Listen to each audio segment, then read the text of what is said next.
but also peaceful direct action as well. And so the story is definitely one of struggle. We do really good 2 weeks out of the year, but there's 50 other weeks.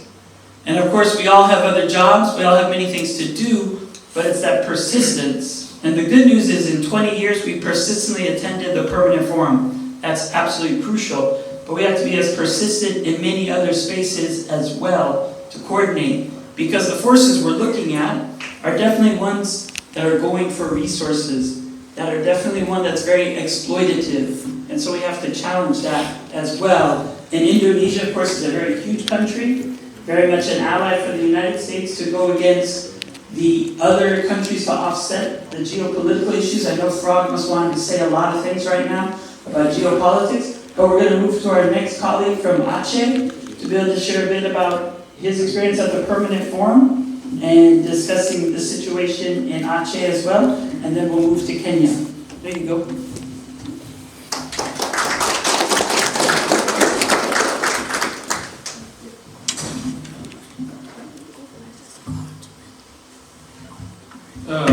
First of all, good morning everyone, colleague and friend. Thank you so much, Dr. Joshua. He doesn't want me to call him Dr. Joshua, but I mean, I still call him Dr. Joshua because he's been going to get that title for a long time. So, you know, but thank you, Dr. Joshua, for this opportunity. So my apology, my English is not very good, but I mean, especially when we talk about politics, this is my first time came to United Nations because Brother John Anani bring me to United Nations. So I could talk for hours and hours in my language, but when it comes to English, and you know, it's going to be a little bit hard. But I'll try to explain what happened in my country. Thank you. First of all, my name is Muhammad Krom. I am from Atjeh, Sumatra. Atjeh, Sumatra is located in the northern tip island of Sumatra. Basically, we colonized by Indonesia government. It's just the same thing like West Papua. Yeah, so basically we are fighting the same enemy. Their struggling start in 1963, if not my mistake, but our struggling start way before 1900.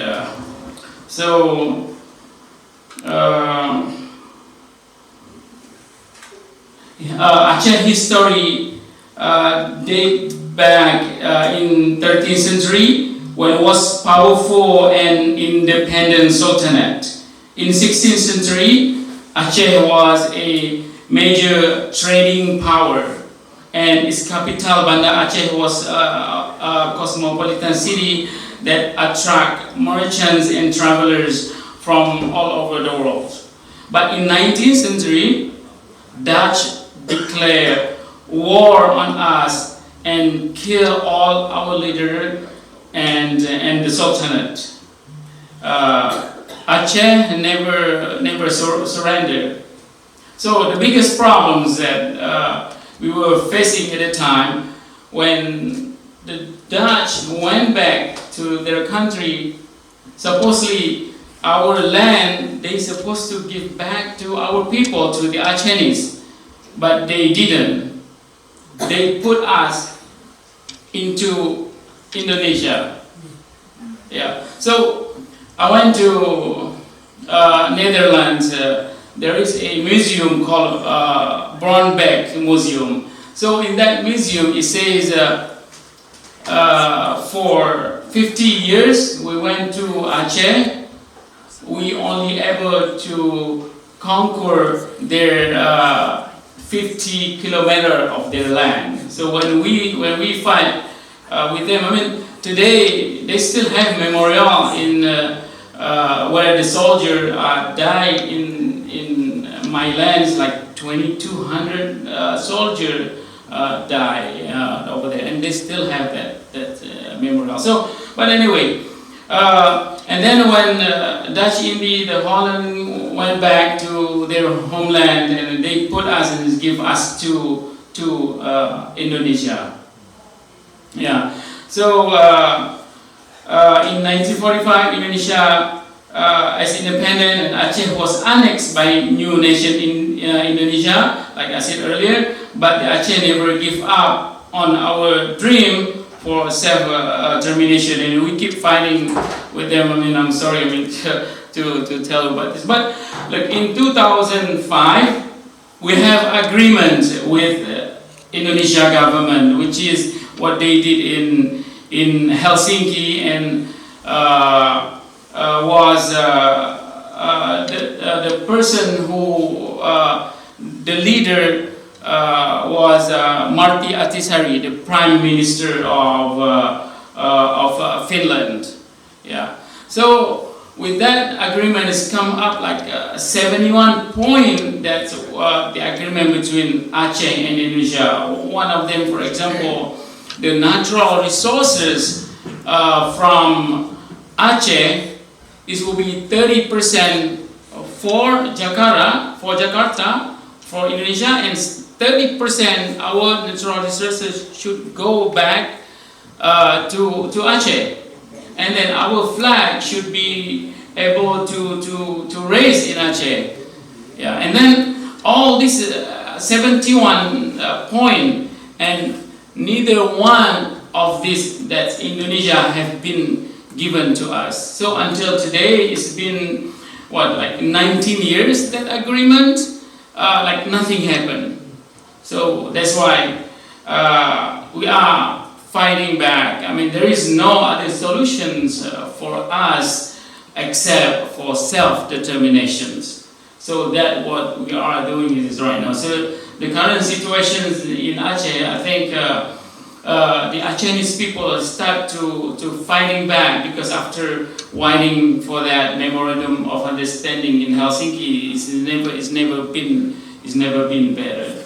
Yeah. So I'm sure, guys. I mean, for those of you who don't know, maybe when you listen about Indonesia government from outside of Indonesia, it's very beautiful. It's very nice. I mean, you know. But in Indonesia itself, a lot of violence. I mean, when they say democracy, there's no democracy at all. I mean, today's, I mean, the new elected president, he was a criminal war, because he went to Papua and killed a lot of people. He went to Aceh and killed a lot of people, and he was not able to even come to the United States because he's criminal war. But today, he is the president elect of Indonesia. Yeah, and then his vice president, the sons of current president, 36 years old. So Indonesia rules, when you become a president or vice president, it's just like United States, because they try to copy United States, has to be 40 years old.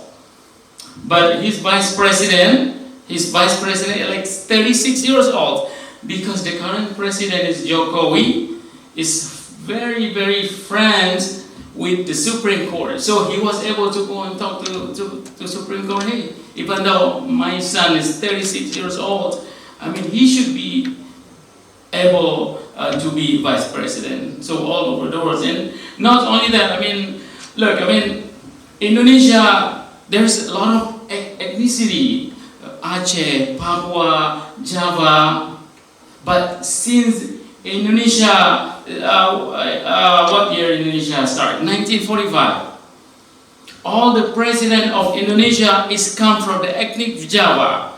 I mean, if you see all their name with O, like Sukarno, Suharto, Joko Widodo, Susilo Bambang Yudhoyono. Well, this is democracy.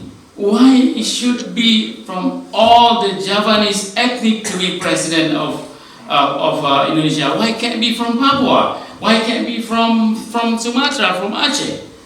So this has happened a lot in Indonesia. So that's why we are fighting to be independent from Indonesia, the same with as Papua, and we have that's a common enemy. So I mean, thank you so much for you guys giving me opportunity to talk here. I mean, hopefully all of us, I mean, we can work together, whatever we can do to get our independence. I mean, your community is, I think, the same problem as our community, what we are facing today. Yeah, or else, if we don't fight it today, what we are giving to our children, what our grandchildren.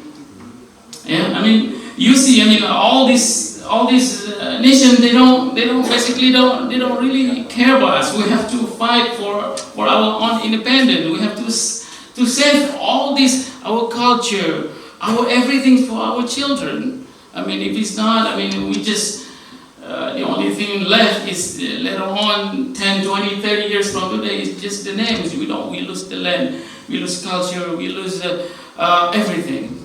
Yeah, but well, I'm sorry again for talking too long, but I hope you guys understand what I'm trying to say. Like I said, my English is not very well, but I mean, hopefully everyone understands. Again, thank you so much for the opportunity, Dr. Joshua. Thank you again, all my colleagues and friends. Thank you.